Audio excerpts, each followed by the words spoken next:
Hi అండి, అందరికీ శ్రావణ శుక్రవారం శుభాకాంక్షలు. అందరూ పూజలు చేసుకున్నారండి.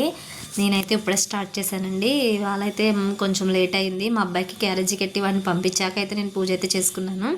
ఇంకా మా పెద్దోడైతే వెళ్ళలేదులేండి, కొంచెం జ్వరంగా ఉందని. ఇంకా చిన్నోడైనా ఒక్కడికైనా క్యారేజీ కట్టాలి కదండి. క్యారేజీ కట్టి వాడిని పంపించాక ప్రశాంతంగా చేసుకోవచ్చు కదా అని క్యారేజీ కట్టి పంపించాక అయితే స్టార్ట్ చేశాను. ఫస్ట్ అయితే వాడు వెళ్ళాక స్నానం చేసేసి కాలికి పసుపు రాసేసుకొని గుమ్మానికి కూడా పసుపు రాసి బొట్లు అయితే పెట్టేసుకున్నానండి. ఇంక ఈరోజు నైవేద్యంకి అయితే కొంచెం సేమియా అయితే కాసానండి. ఇంకా సేమియా ఉడుకుతున్నప్పుడు నేను ఈశాన్యమూల వాటర్ కూడా పెట్టుకున్నాను. కొంచెం పసుపు కుంకుమ వేసుకొని చిన్న కర్పూరం కూడా వేసుకొని పూలు వేసుకొని ఈశాన్యమూల అయితే వాటర్ పెట్టుకుంటానండి. ఇంక ఈలోపు సేమియా కూడా ఉడికిపోయింది. ఇంక దేవుడి దగ్గర కూడా అన్నీ సర్ది పెట్టేసుకున్నాను. దీపారాధన చేసేసుకొని చక్కగా కొబ్బరికాయ అయితే కట్టుకున్నానండి. ఈరోజు కొబ్బరికాయలు అయితే పువ్వు వచ్చిందండి. చాలా హ్యాపీగా అనిపించింది, కొంచెం పాజిటివ్గా.